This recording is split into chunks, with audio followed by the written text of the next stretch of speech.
Ya lo decía el filósofo Kant. Aún buscan los juristas una definición del concepto de derecho. Veamos entonces este concepto. Bien, vamos con las generalidades. La palabra derecho viene de directum, vocablo latino que es en sentido figurado, significa lo que está conforme a la regla, a la ley, es decir, lo que no se desvía a un lado ni a otro, lo que es recto. Bien, la palabra derecho se usa en dos sentidos. Significa, primero, la facultad de reconocida al individuo por la ley para llevar a cabo determinados actos o conjunto de leyes o normas jurídicas aplicables a la conducta social de los individuos. Y luego, el derecho en su segunda acepción significa el conjunto de reglas o disposiciones que rigen la conducta de los hombres y sus relaciones sociales. En primer lugar, tenemos lo que nos permite la ley y lo que nos restringe la ley. Importante tomar en cuenta esas dos acepciones o sentidos de la palabra. Derecho positivo y el derecho natural. Bien, el derecho positivo es el conjunto de normas que regulan la conducta social de los individuos, susceptibles de recibir una sanción política y que, inspiradas en la idea de justicia, tienden a realizar el orden social. Mientras que el derecho natural es un conjunto de máximas fundamentales de la equidad, la justicia y el sentido común, que se imponen al legislador mismo y nacen de las exigencias de la naturaleza biológica, racional y social del hombre. El derecho subjetivo y el derecho objetivo. Observemos esto, es muy importante para esta clasificación. El derecho subjetivo, como un conjunto de facultades reconocidas por los individuos, o sea, por la ley, para realizar determinados actos en satisfacción de sus propios intereses, o sea, centrados en el sujeto. Mientras que el derecho objetivo es el conjunto de leyes que rigen las relaciones entre los individuos, de los individuos con el Estado, de que éste con aquellos y de los estados en sí.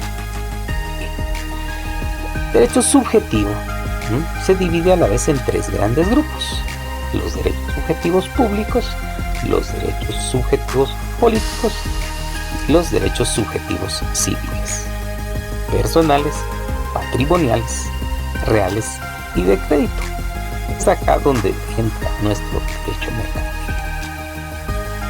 Los derechos subjetivos públicos son los que tiene el hombre por solo el hecho de serlo, sin tomar en cuenta su sexo, su edad o nacionalidad. Basta con el hecho de ser hombre para ser titular a estos derechos. En otra palabra, nuestros derechos humanos. Los derechos subjetivos políticos son los que tienen los individuos cuando actúan en calidad de ciudadanos, miembros de un Estado. Para nosotros, somos ciudadanos en ejercicio a partir de los 18 años. Son más restringidos por los públicos, puesto que es necesario para poseerlo ser nacional de un Estado y ciudadano del mismo. Tenemos acá, por ejemplo, los guatemaltecos de origen y los guatemaltecos nacionalizados. Los derechos subjetivos civiles, también llamados privados, ojo con esto, son los que tienen los individuos en sus relaciones de carácter privado. Son derechos personales, se relacionan directamente con la persona misma y son llamados también personalísimos. Son inherentes al sujeto. Esto quiere decir que el sujeto no puede desprenderse de ellos, por lo que su naturaleza están unidos a él y no son transmisibles. Y luego tenemos los derechos patrimoniales. Se distinguen de los anteriores por su contenido. En este caso es de carácter económico. Recordemos, ustedes como contadores calculan el patrimonio de las personas. Podemos decir que los derechos patrimoniales no son enajenables ni transmitibles.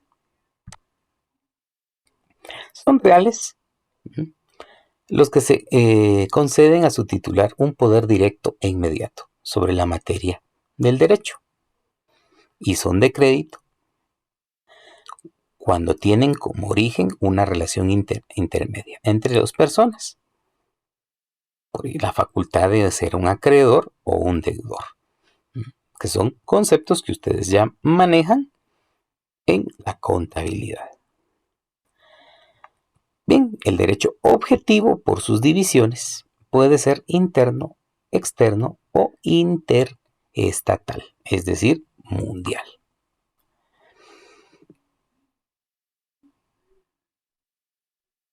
En algún momento vamos a ver los tratados internacionales y ahí podemos ubicar este derecho interestatal o el derecho guatemalteco. El derecho interno, que es el que nos concede o nos preocupa en este caso, va a dividirse en público y privado. El derecho público es la rama que organiza el Estado, es la Constitución, entre los individuos y el Estado. Y el segundo se ocupa principalmente de las relaciones entre individuos.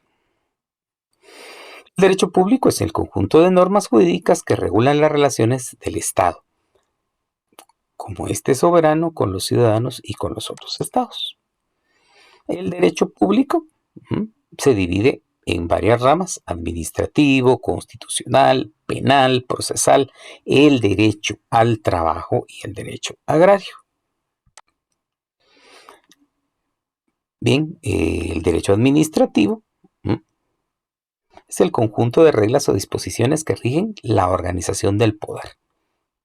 En Guatemala, la Constitución tiene un capítulo específico para las regulaciones del derecho administrativo de cada uno de los poderes del Estado. El derecho constitucional, nuestra Constitución. Derecho penal es el conjunto de disposiciones que se aplican a las personas que transgreden algún o cometen un delito, llamados por eso delincuentes.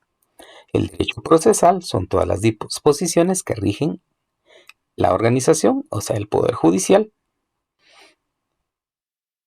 Hay derecho procesal penal y derecho procesal civil.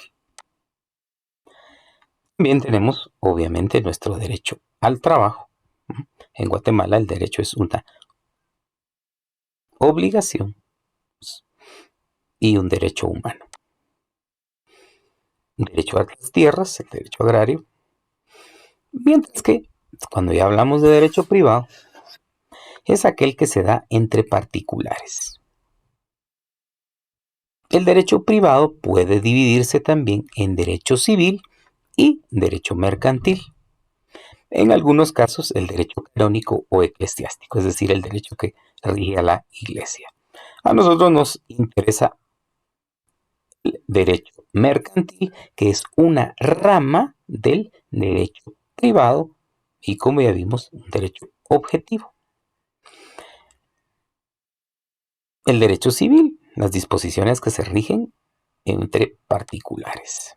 El derecho mercantil, la definición va a ser, es el conjunto de disposiciones que rigen a los particulares cuando estos tienen el carácter de comerciantes, es decir, celebran actos de comercio.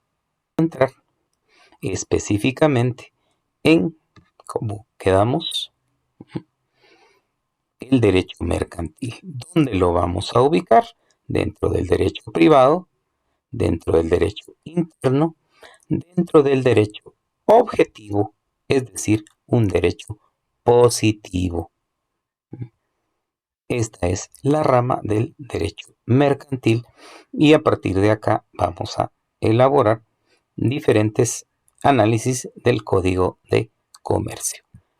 Procedamos entonces a realizar nuestra guía de autoaprendizaje. Gracias.